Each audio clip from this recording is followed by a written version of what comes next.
Humanex Ventures presents Inside the Coaching Mind. Terry Pettit coached the University of Nebraska's first national championship team in 1995 and put the state of Nebraska on a path to volleyball greatness. Now, Terry mentors coaches, writes books, and gives talks about leadership and team building to corporate and business audiences. Here's Coach Pettit to take us inside the coaching mind. Thank you, David Young, and thank you, Brad Black and Humanex Ventures, an organization that recruits, develops, and mentors extraordinary talent. Last week, they had their Summit on Leadership in Omaha, and I was privileged to be there. And Ruth Scott was honored with a Hall of Fame award, and Ruth and her late husband, Bill, did so much for the University Med Center and Creighton University and Nebraska Volleyball. And as our guest today knows, coaching isn't just X's and O's. It's developing those relationships with all kinds of people that move the needle. And our guest today is Pat Sullivan, who was the first varsity coach associated with the athletic department for Nebraska Volleyball, seasons 74, 75, and 76.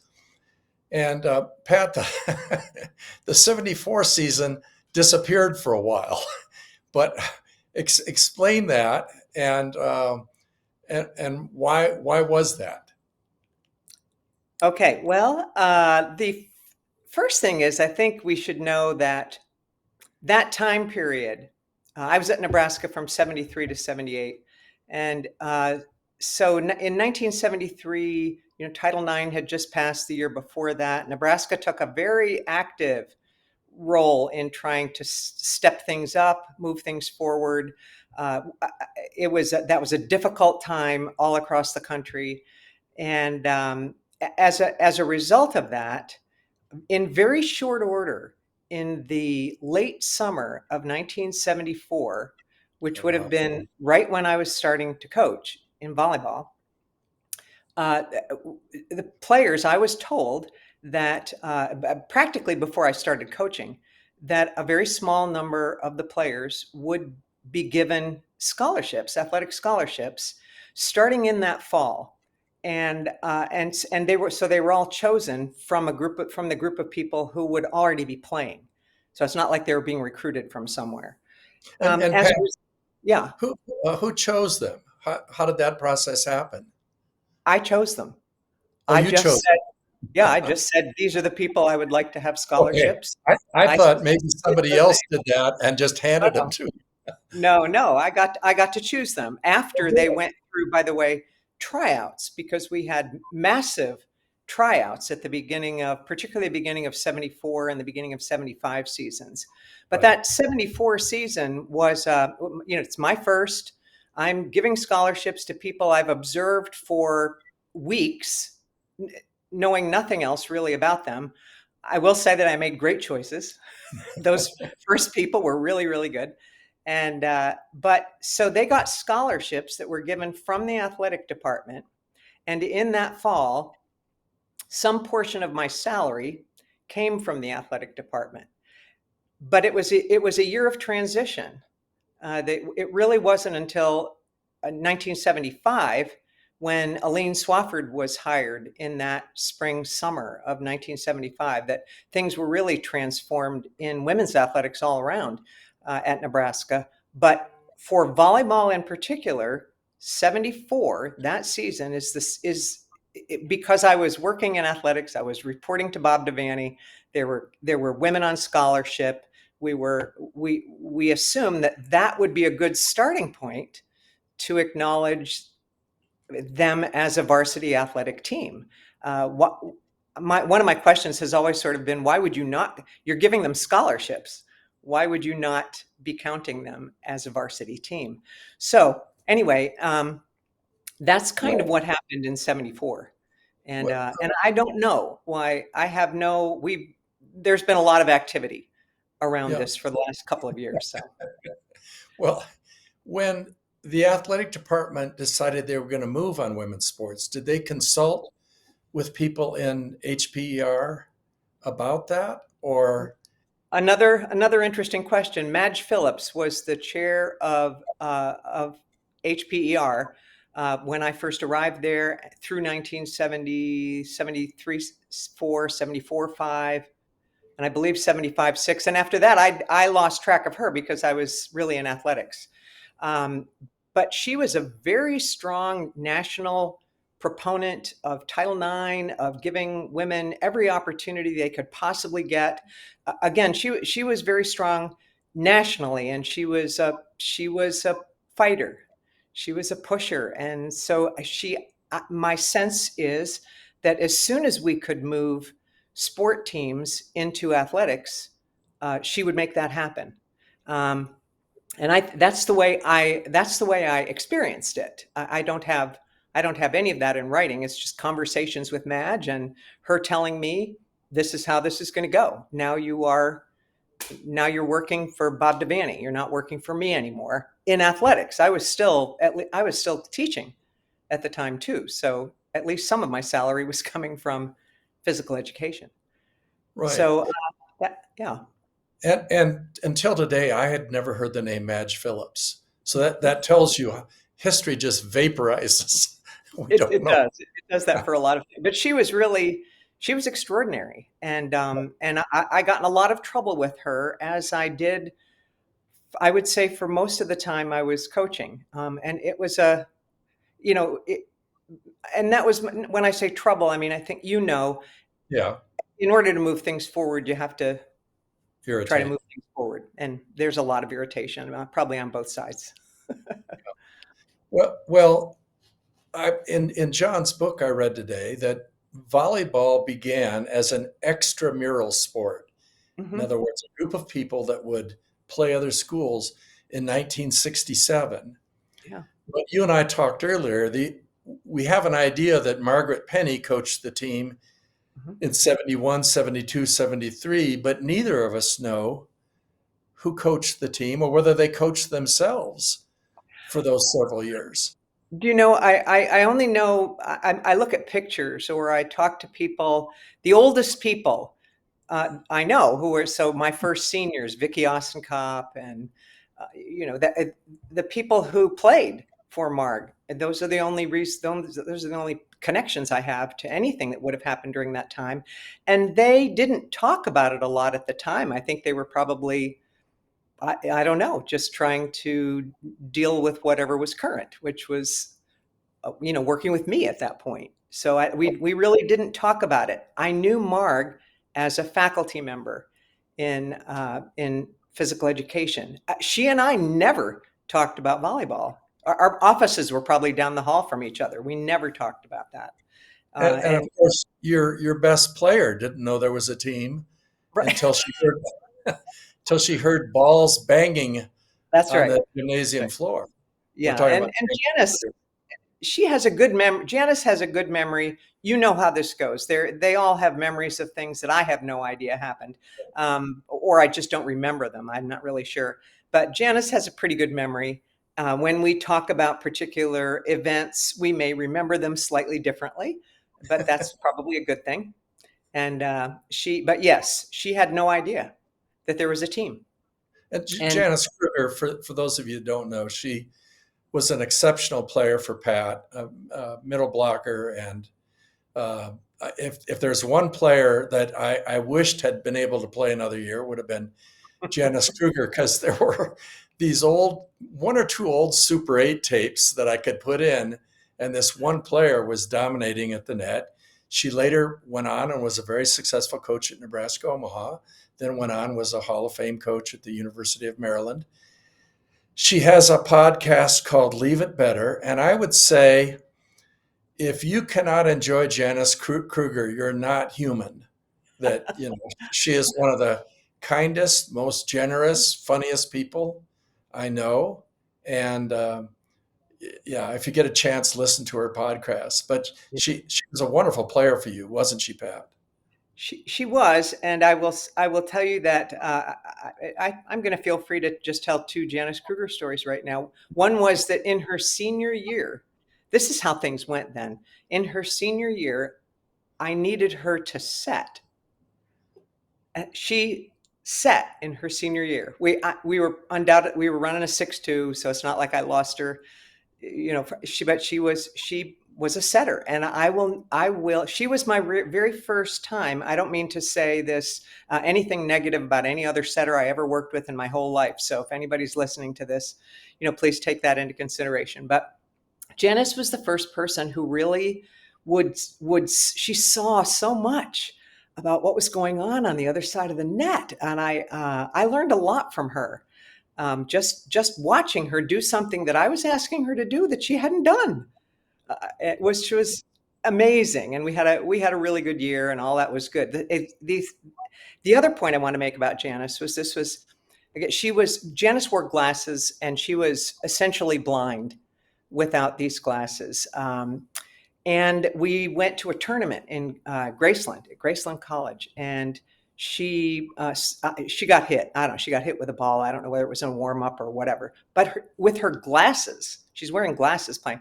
She gets hit with a ball. It breaks her glasses, and I need Janice, and she can't see without these glasses. And I had to find a place on campus between sets where we could get her glasses soldered together so that she could continue to, we had to basically attach them to her head so that nothing could happen from that point on.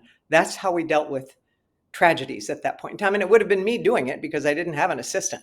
So I had to go find something on campus. I don't know, find somebody with a soldering. I didn't remember that she had set for you until many years ago. She told me that she, and the other setter was that Sue Ludke or Ann Haberman? Oh, it wasn't Sue. It was Ann. It was Ann, and who was just a delightful athlete and human being. Just amazing. And of course, those are the things that you remember. You remember all the delightful people. And Janice and I are still very much in touch. So I have not spoken to Ann in decades, probably since I left Nebraska. So it would be fun to see her too. But. Yeah, and she started for us my first season there, and very a combination of intent, but somebody that really related well. I think her nickname was Boom. Boom. Mm-hmm. I'm guessing because originally she was a hitter, but she jumped well. Mm-hmm. And yeah, so was it your 1976? Your team advances to the AIAW Nationals, is that right? Well, actually, in 75 and 76. 75, 76. 75 and 75, we went to Princeton, and in 76 we were in Texas somewhere. I can't even tell you. This was, and again, this was a time, the same thing had happened in swimming prior to this. People who had never been on a plane before are going, never flown. And so it was kind of, the kind of the things when we talk about the challenges that we face, and everybody faces challenges, and they're just different from year to year, and you just figure out how to deal with things and move on. But I didn't realize in that Princeton year that I was going to have to figure out how to manage people not being comfortable on a plane. That was just not one of the components, but there were lots of components that were first timers. So we just dealt with that. But yes, 2 years we advanced. The year before that, I don't remember. I think we did not finish. You had to finish first or second in regionals, in AIW regionals, to move on. And I think you were runner-up. You were runner-up to Southwest Missouri. Yeah, which I always, to this day, can I tell you, this is 50 some years later. And I can replay some moments from matches with Southwest Missouri State playing against Linda Dollar that are just crushing, just crushing. I don't know how else to put it. John Dunning and I had a conversation on a podcast a few weeks ago, and Linda Dollar was a hero to me. She was first class. Mm-hmm. I think she was I believe maybe she played at Kansas, but she was kind of ahead of the game. Mm-hmm. And she brought in Mary Jo Pepler to teach her the game. And, she retired early. I believe she retired when she was in her early 50s, but just at the time, she'd won more matches, over 700 matches, I believe, when she was 53. So they were the best team in the really east of the Rockies at that point. And certainly there was you weren't a slouch because you lost to Southwest Missouri. They had exceptional people. They were trained well. You remember Joni French, Yes, I who do. played some with the national team, then became a nun. And I don't, I didn't know that part. It is, well, though, at that time, when you think, I mean, I certainly recognized, with my limited experience, I recognized that losing to Southwest Missouri State was not something one should necessarily, you know, have to relive for 50 years. Uh, but at that time, all I knew was that it was our job to get better. And so to play a team, to try to do the kinds of things that you need to do to make a team good enough to be able to move forward, that felt devastating to me at the time that I was, not capable of making that happen at a time. And certainly the same thing was true for you when you were first at Nebraska. It's not like we didn't have video. I'd go from one time seeing them play to the next time we saw them play in person. And those were my only resources. And so that made it interesting, but it was all fun. It was just all so much fun to deal with all of it. So. yeah, the hardest part for me wasn't the volleyball. I came from a small Presbyterian school in North Carolina. The hardest part for me was relating to a really large institution and figuring out how do you get things done. And then while we had it better than most, in terms of funding and things, because of the success of Nebraska football, we were almost like a separate department for 2 or 3 years there. And there certainly were advantages to that, but there were disadvantages as well. And you and I both had teams where we roomed 4 people to a room, and Oh yeah. the per diem was $6 a day. Mm. But all that pales in comparison to the opportunity to play. And I never remember a player complaining because, boy, the men get to do this, or Oh the gosh, men. no. No, but what did you feel your biggest challenge was as you were moving towards Southwest Missouri? What was for you to be a nationally competitive program? What would be the biggest challenge? Well, first of all, since in my world, and I didn't necessarily see myself as being on a trajectory where I was going to be coaching until I retired from working. That was not necessarily a goal. It wasn't not a goal. I don't know how many Right. negatives that was, but it wasn't necessarily. And remember, I too had come from a small school. I went to the State University of New York at Cortland, which is where I learned everything I knew about anything I learned at Cortland. And then I had coached, so I'd coached a couple of years in high school. I coached a couple of years at Smith College that had no resources at all. And I was a grad student doing this coaching. I was a teaching fellow.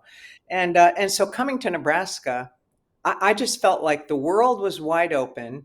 I didn't even think of it as, even though it was a huge institution by comparison, I didn't think it. My world felt like HPER. This is my gym. This is my pool. These are my people. This is what I have to work with. And like you said, these are the people I have to get through in order to get X done. Now we're in a new year. Now I have new people I have to get through in order to get something done. And just taking that sort of one step at a time, just trying to grow the program just a little bit at a time. And Well, on what bulletin board when you're at Smith you were getting your master's? oh no, didn't work that way. Okay, so what interested you in teaching and coaching at Nebraska? There were so I'm finishing my master's degree at Smith in 1973. I went to a national conference where, which was the way a lot of job opportunities sort of came open. You'd run into this person, you'd run into that person. And jobs were not, I had several opportunities coming out of Smith. And see, how can I put, I ran into Madge Phillips, who was at this conference, and another friend, a friend who had graduated from Smith the year before me, Gail Whitaker, what became the tennis coach. I don't know how she got to Nebraska, but she became the tennis coach at the University of Nebraska. So I run into Gail at this conference, which was in Minneapolis. She introduces me to Madge. Madge, basically, we talk, interview there, do this kind of thing. I end up going to Nebraska to interview. Right after that time period, I had massive knee surgery, and a friend who has national connections everywhere from the University of Massachusetts. I was having my surgery right here in Massachusetts, and she came to visit me in the hospital, and she said, we started talking about jobs, and I said, well, I have sort of this opportunity and this opportunity and this opportunity, but I'm going to go to Nebraska next week, which I barely knew where Nebraska was. And she said, well, you have to take the job at Nebraska. You have to do that. And I say, well, why would that be? And she said, because it's so totally different from anything you've ever done. And I thought, okay. And I respected her professional decision making. Went to Nebraska, met with several people, thought this is an amazing world. It is so different. I've never seen or done anything like this before. Sign me up. And here's the kicker for everybody. For 2 years, 75, 76, you're also coaching swimming. Yeah. I don't know how you do that without somebody getting hit by a car, drowning, or something. But yeah, there's a lot of interesting things came out of that. Because I was only coaching swimming in 73, 74, and then Marg decided she wasn't going to coach. I don't even remember the exact set of circumstances. It felt like seconds to me that I was in somebody's office saying, pick me, take me to coach volleyball. I wanted to coach volleyball much more than swimming. And so that happens very quickly. But I'm in that, but I can't give up swimming. The deal was I was going to have to do both. And Pat, because of that, doesn't swimming practice twice a day? Don't those people, aren't they just constantly in the pool? Yes, they are now. They weren't. And then we had a single practice time. Sometimes the divers would go at other times. I didn't even know. I've talked to the divers about this since, but I barely knew I didn't know diving at all. Swimming I knew, but diving I didn't know. And I didn't know swimming from a coaching perspective. I really only knew it from a competitive perspective. So anyway, the seasons overlap. Because this was challenging, because I was going to have to leave the volleyball team maybe with Sandy Stewart. I'm not really sure. She was a manager at the time, and to go off to Kansas to swim the Big Eights, the Big Eight relays. So people began fairly quickly to realize that this was not a good idea. It was the same time when we had a JV team in 75 and 76. I don't know. Did you have a JV team when you were? Yes, I can't remember whether it was 1 year or 2 years. But yes, my first year there, we had a JV team. And the good news is it provided depth, but Right.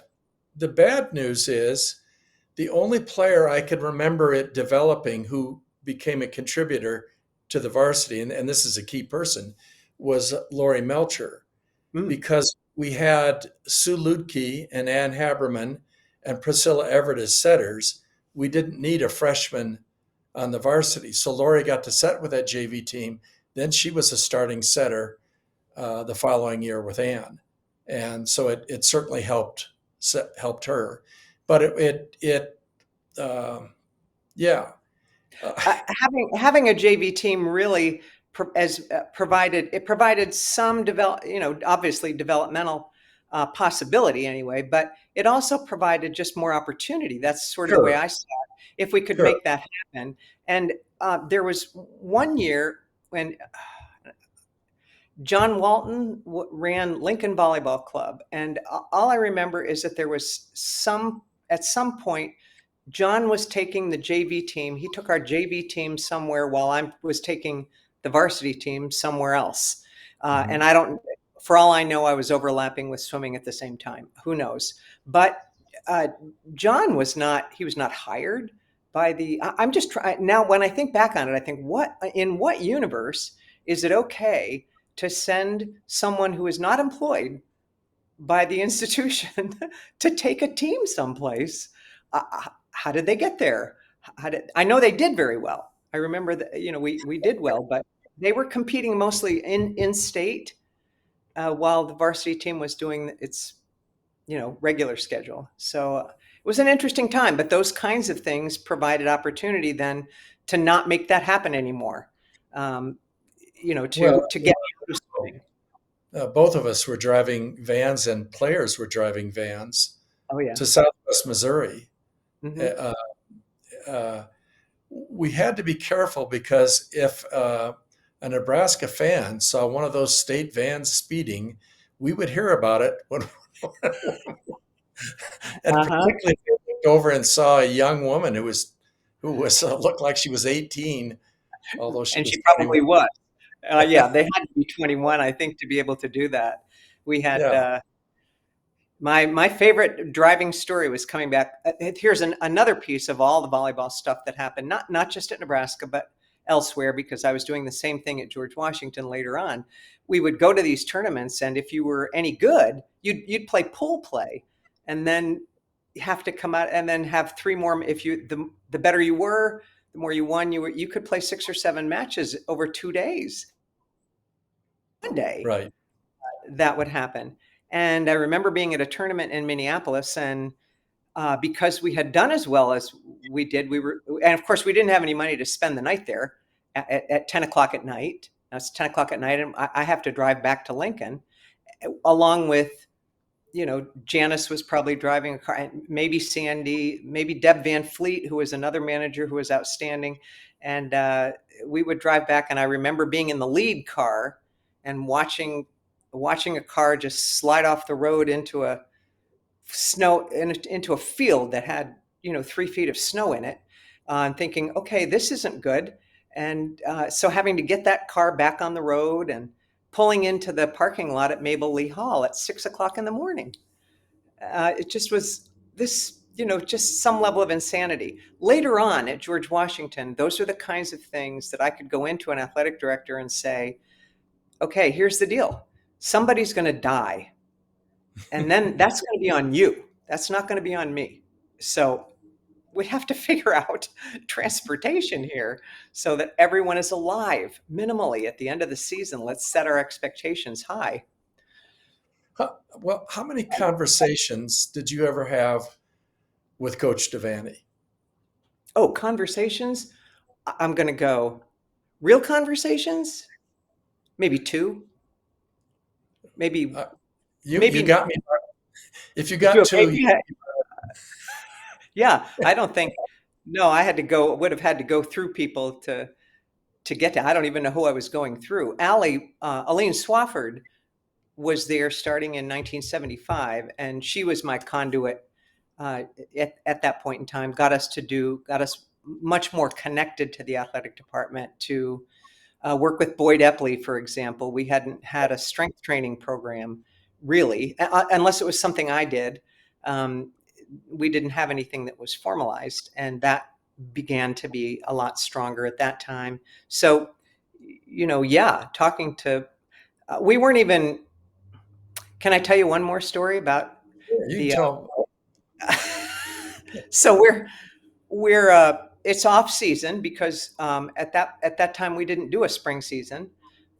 And So I'm trying to keep people active, and some of them are going off to play other sports. And I was a racquetball person and a squash person from earlier days. And I thought, well, I'll just get some people and we'll go play racquetball. And this will be good footwork. This will be good. It'll just be good. This will be good physical activity for these people. And I remember going over to the racquetball courts were in the North Stadium, and the sign over the door said for varsity athletes only. And I thought, cool, this is perfect. So we go in and lasted about 10 minutes, I think, on a court before some really big football player came in. And I think Sandy Stewart may have been playing with me. Sandy, who was a manager for me and went on to coach at the University of Iowa, during her own thing for years after that. I know Sandy was there. I don't know who all else was there. Susie Heiser would have been there too. And you don't want to mess with Susie. She was a good person to have on your team. And this guy said, you can't be here. You can't be on these courts. A, you're women. B, this is for varsity athletes only. Well, so he said, well, we are varsity. I'm the volleyball coach, and these are people who are associated with the team. Can I tell you that? So we got that was an uncomfortable time because this guy he moved us out. He moved us out of the court. And it was next day or the day after that, I got a telephone call from Madge Phillips, who said to me, she wanted to know why I went to the North Stadium to play racquetball with the student athletes. And I said, well, and I told her the same thing I just told you, and this is a good thing. But the racquetball courts were, the entryway to the racquetball courts was bordered on the other side with a locker room, which was by definition a men's locker room. And so someone reported to Madge that I was bringing young women into the racquetball courts for the purpose of watching men undress. Oh boy. She called me at home to find out why I was not was I doing this, but why I was doing that. And I thought, Madge, give me under no circumstance, under what? Of course I was not doing that. But we were trying to play racquetball, and it appeared to me to be a legitimate thing to do because we were varsity athletes. So those are the kinds of things, you're just pushing and you're trying to get something else done. But we spend very little time in the stadium at all.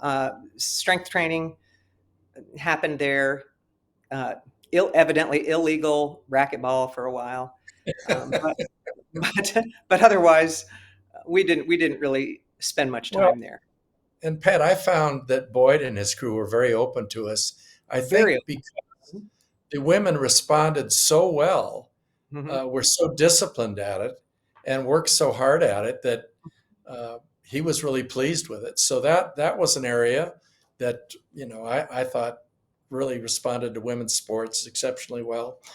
I can remember people asking me what I thought was the greatest achievement of the 20th century. And, you talk about nuclear fission or fusion or two world wars, but without a question to me, the thing that's had the most impact is Title IX, which says no person in the United States shall, on the basis of sex, be excluded from participation in, be denied the benefits of, or subjected to discrimination under any education program or activity receiving federal financial assistance. Wow. We sometimes complain, well, maybe the government doesn't do things, but that legislation essentially energized half of the American people. When that came about, less than 20% of women were in law school or medical school, and certainly all that's changed. I think it also changed when the biggest resistors to that, fathers, had daughters, and they saw their daughters embrace sport. This is kind of an unfair question, but could that legislation be passed in today's climate? Do you know, it's a really interesting question.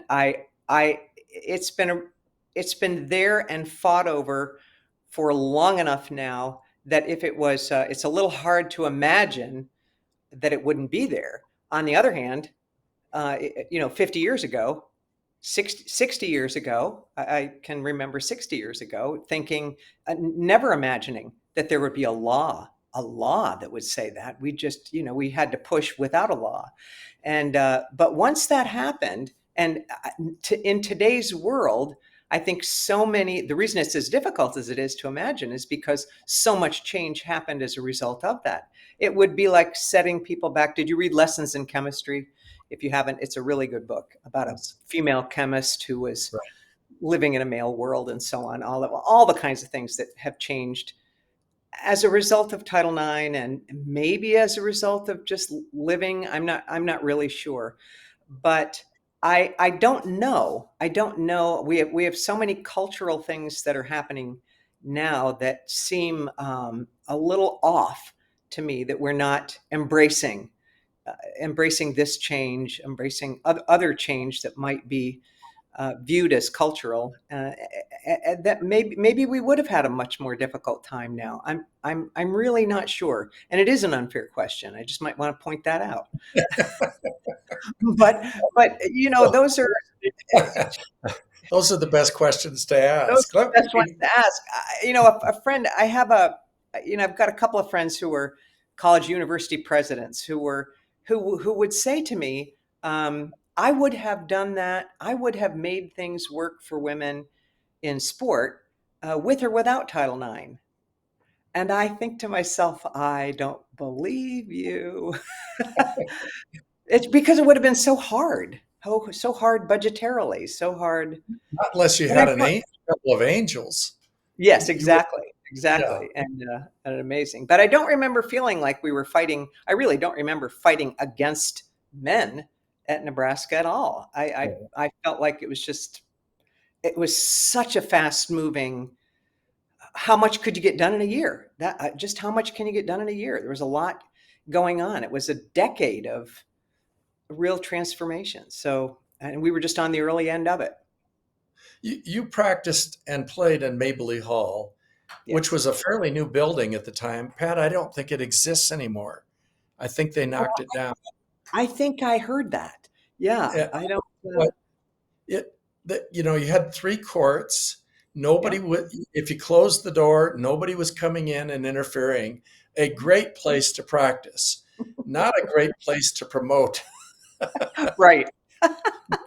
Matches. I was on the second or third floor of a physical education building and a narrow staircase. Right. But when I got there, I was told the matches would now be in the Coliseum. Do you recall that? I was not part of that discussion.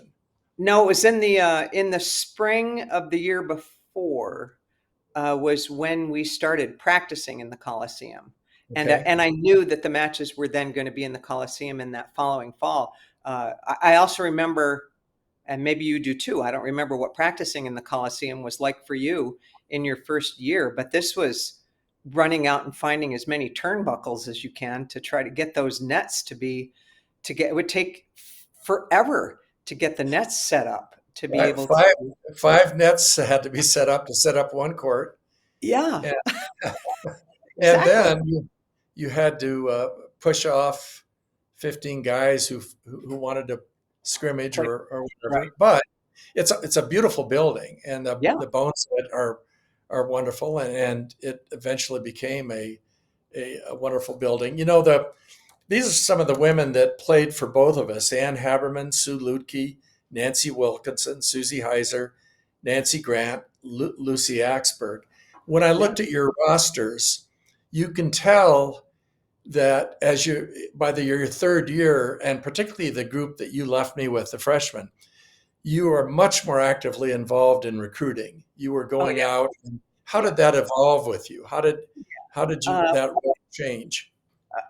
Once again, it was everything that was absolutely brand new.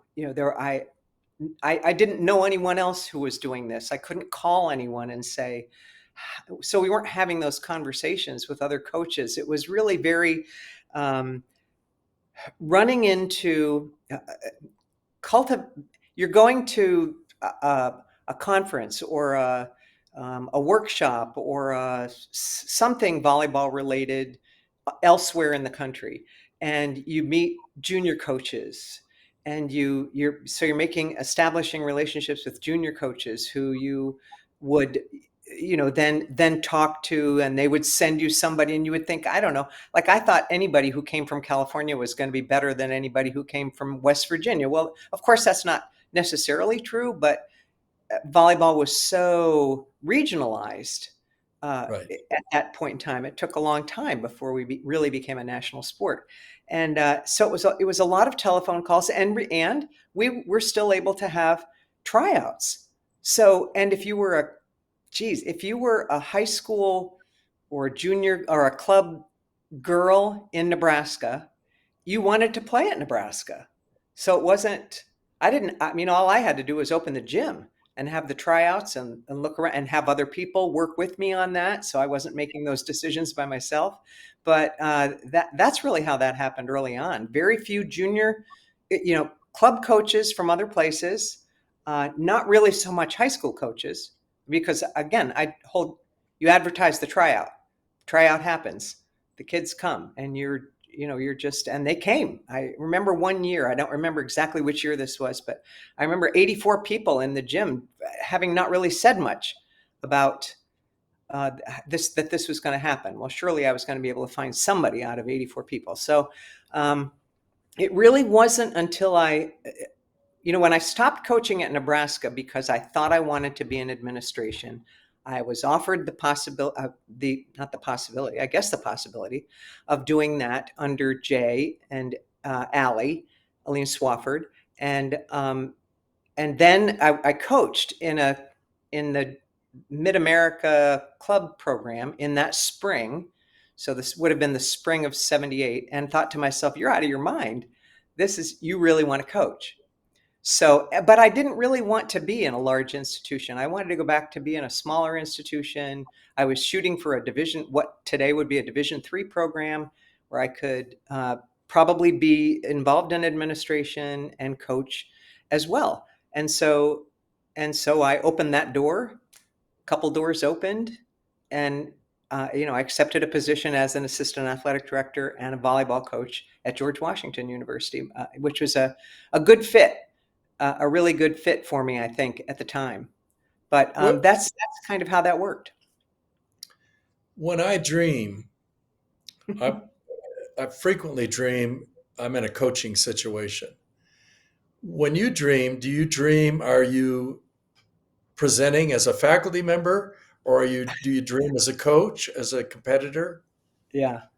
I'm going to go with all of the above. Not in a coaching situation.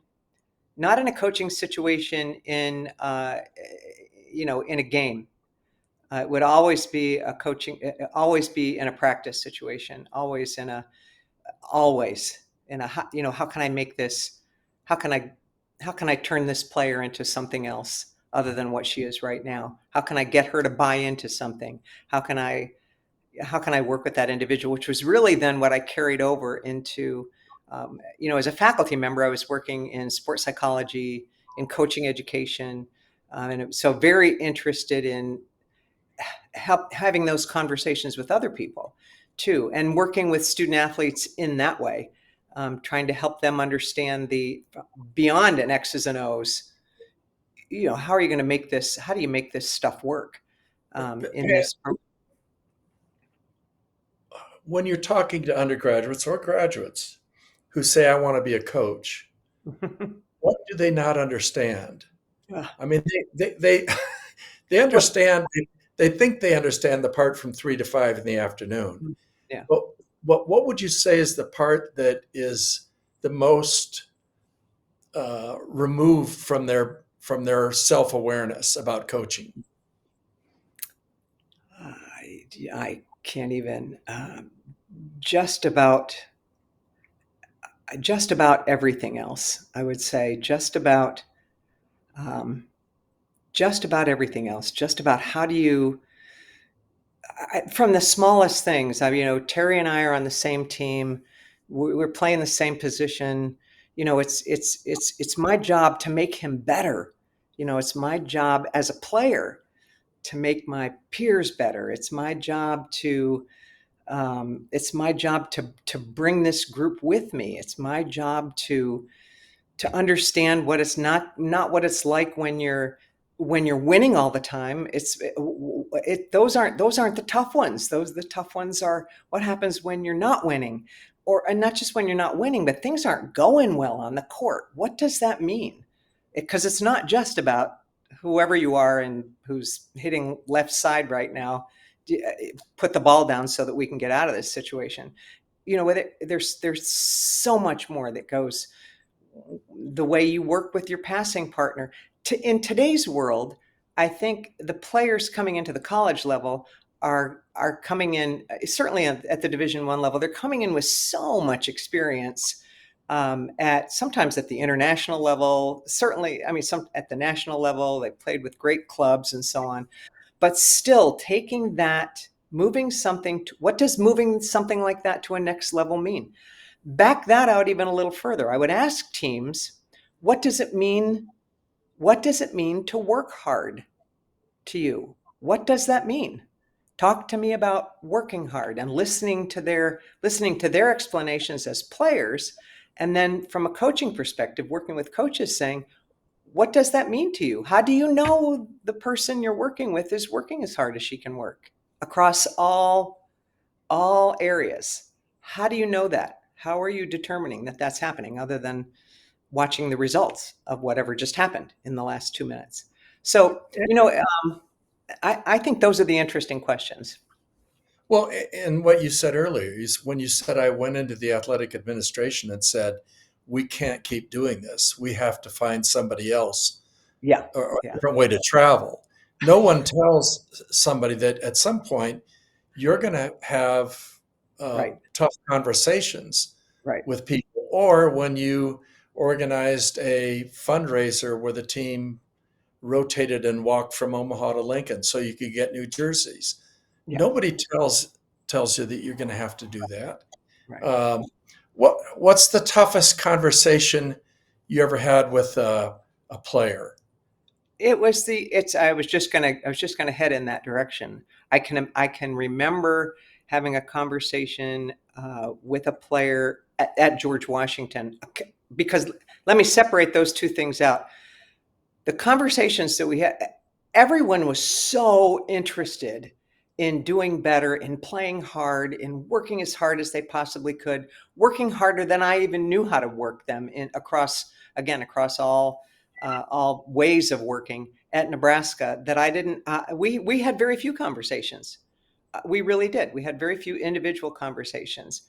At GW, there were times when I had to say to a particular player that I understand that you think you understand that you're working at a really, really, really high level. All I can tell you is that from my observation, that's not happening. So we've got a dilemma here. You see things one way, I see things another way. And I want you to know that for as much as I want us to be able to talk about these things openly, at the end of the day, my way is going to be the way that things are going to work. And so we just need to get comfortable with that. We need to get more comfortable with that. You can move my needle for sure. I'm learning as much from you as you're learning from me. And you can move me. You can definitely move me. But we have to talk more about how you understand things and how I understand things, so that we can understand the disparate notion of how life is on the court. And I think that was just growth. That was just human growth conversations that, as you say, when people are going out to coach and they've never done this before, they've played a gajillion seasons, but they've never coached at all, and they think that all we're trying to do is get to be better passers, and here's what that means. And of course it's important, but no one ever told them and no one ever told them you can't have everything you want. No one ever told them that life was going to be difficult with the conversations with a student, a conversation with an 18-year-old or a 16-year-old who didn't get recruited, or all of those kinds of things. Those don't happen unless you have a really good mentor, right? And Right. someone who's willing to work with you on that. And now you asked me to think about that, who my mentors were, and I don't think I had any from the conversational end of things. I had many from the X's and O's, developing players in that regard. So I really was learning all on my own, and then trying to help people like Janice Kruger and Sandy Stewart and other Right. people who are going on to coach too. And I'm sure they still had to learn a lot of things on their own. We all did. That's what coaching is. You have to be open to it. Yeah, I was really lucky. You probably remember Glenn Potter, who I taught do. in, yeah. Yes. Well, Uh-huh. Glenn is the head men's coach at BYU, men's basketball coach. And we played noontime basketball together. And he was, I mean, I didn't understand certain things, and he certainly put things in perspective for me. Another gentleman named Frank Brown was a wonderful mentor. But I don't, those people, they were kind of my guardrails. They got me back. Uh, there were times, Pat, my first 2 years, I went over to Union College and I interviewed with them about teaching literature. I thought, man, and again, it wasn't the players. It was just Oh yeah. I didn't know how to. Just things were happening so fast, Yeah. and uh, you know, fortunately, our one of the worst decisions I ever made was, I think, in my first year or second year, we drove up to Fargo, North Dakota, Hmm. and played regionals, and it took 2 days to get there. Hmm. A blizzard hit, so we play and we lose to Southwest Missouri in the finals. It had to be 1977. And Southwest Missouri is getting on a plane and flying out. And you're. And Uh-huh. we are there for a week. Okay, now this is at Thanksgiving. Mhm. And I'm thinking, and my wife is pregnant and due. And Linda Dollar comes up to me and says afterwards, Terry, you're a great team. I'm sure we can get you into nationals as a coach. And I'm thinking, holy cow, I don't even know how we're getting back to Lincoln. It's Right. the worst decision I made in my coaching life because it set us back a year. Yeah. Okay. But so I'm thinking of it from my personal standpoint. God, I'm fatigued. And then I'm also thinking, we can't just be rewarded. We lost to Southwest Missouri State again. So that Oh, the next year, fortunately, fortunately, we beat them twice and go on. But we were fortunate to do that. But the point of that story is you're going to make mistakes. You can't keep making the same mistake, and right. that was a mistake. I listened to your podcast with Janice, and what the voice I hear is that of a teacher, which is that's what coaching is, a teacher. But I can tell that you're process oriented, and which I think all great coaches are process oriented. And if you had now the next person getting on the horse is Danny Busboom Kelly, Mhm. and you had never coached. I'd coached at a junior college for 3 years. John had coached at Wisconsin. Danny Busboom has coached teams to Final Fours and played for national championships. Right. But when she opens the door, the boogeyman's going to be there, and That's there right. there are going to be things that she can't anticipate. So if you had the opportunity to step in a room with Danny and her, it could be 18 players now, They have, Yeah. you can Right. Yeah. scholarship Yeah. people. What would you say to those people? What would you say to those people that are going to be playing this next year for the University of Nebraska?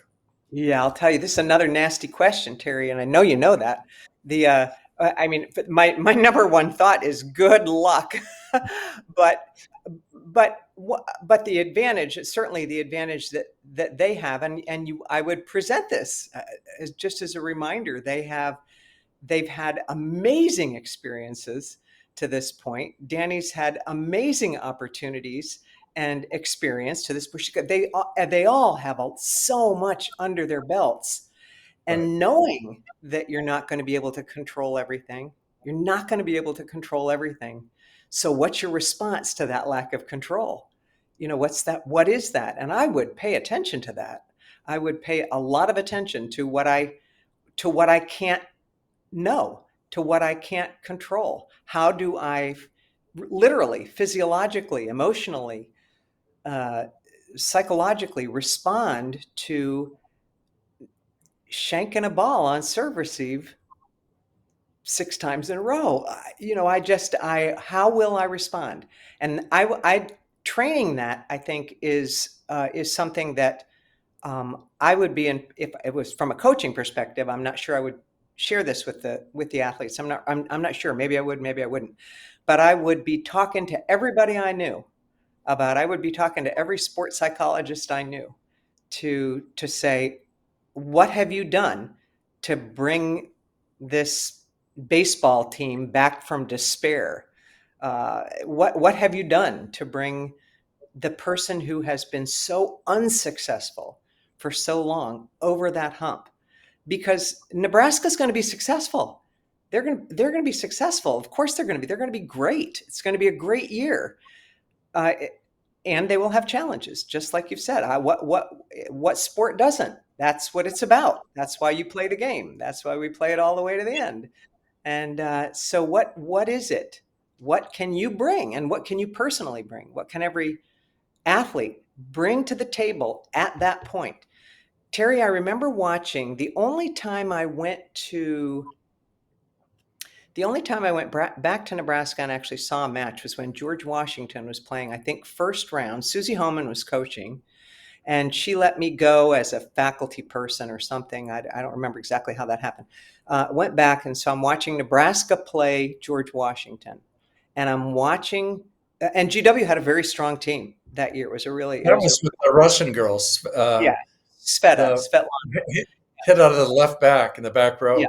She was, 6'5", and for that time, an amazing hitter.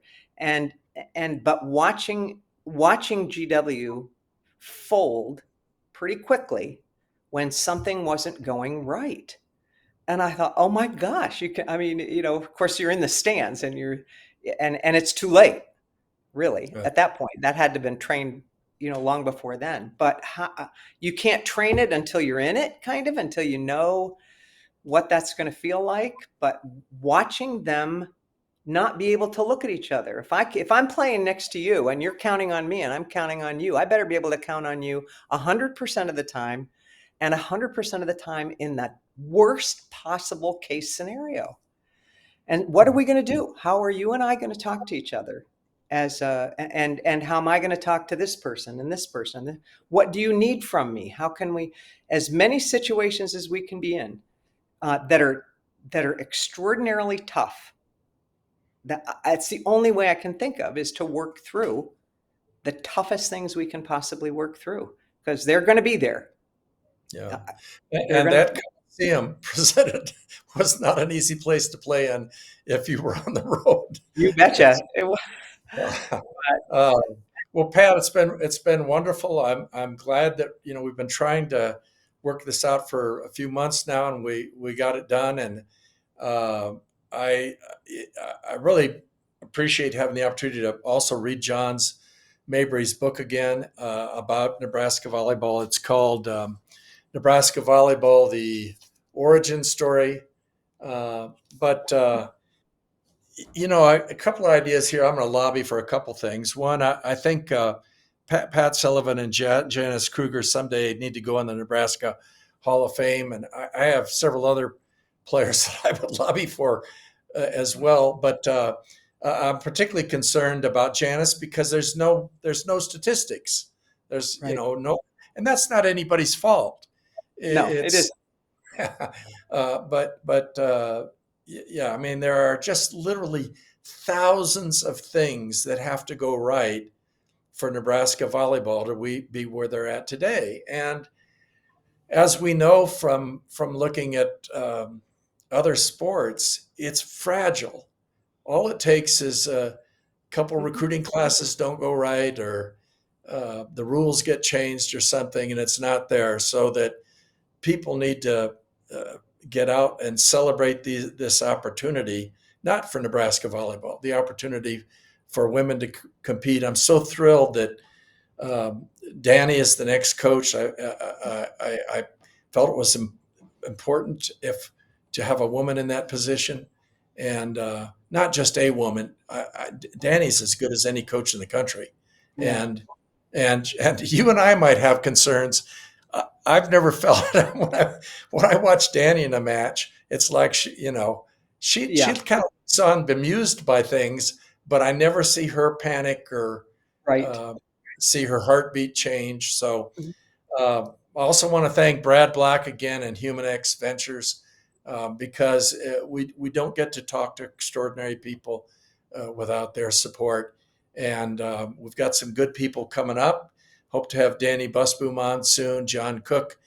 I hope he's realizing what he gave up at this point. And and that he calls all his grandkids by the right name. And who else have we got coming? Well, a lot of other good people. So we'll see you next time. Thank you. Inside the Coaching Mind is presented by Humanex Ventures and is pleased to be a part of the Learfield Varsity Podcast Network. If you're on Facebook, look for the Inside the Coaching Mind group and join a vibrant discussion of volleyball and leadership.